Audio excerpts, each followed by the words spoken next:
KIGINNI Jun somni le sagi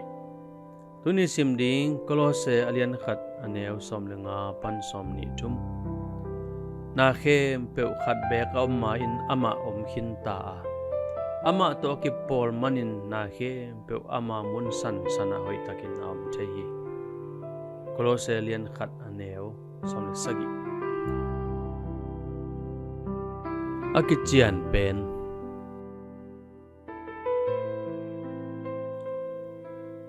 Khuadam gama Singkungte pen phalbi ciangin kisiat lohna dingun mahlemah kikem thei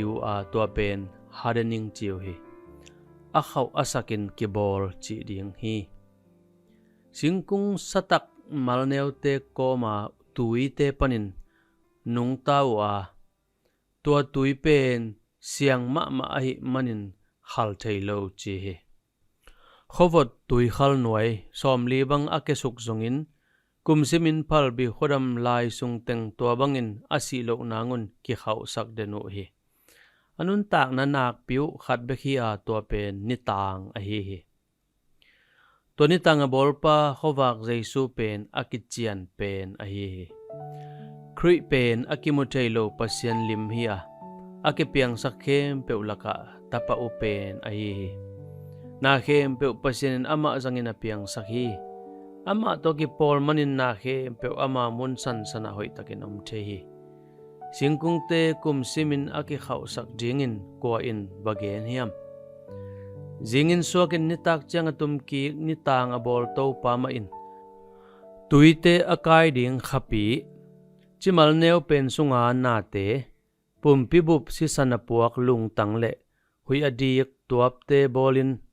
nalung kiat ciangin zong honglen gige hi leitung alen pen Amah sunga ngei na te hilowin apua apiang sakpa hi abol sa leitunga honglut sukin nanga kipan na khempeuh Amah kianga akai khom Jesu hi bangma akigen hol thailo hi leitunga Kician ma khatoma tua Jesu in achidam asiang tho pau ban na omhet lowin Amah kianga hongla ding hi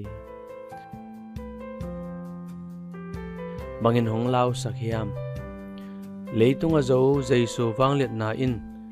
thu ngen in na tol ngak theina ding hongkoi chit to son hiam Jesu o kalampia bang hong piang zongin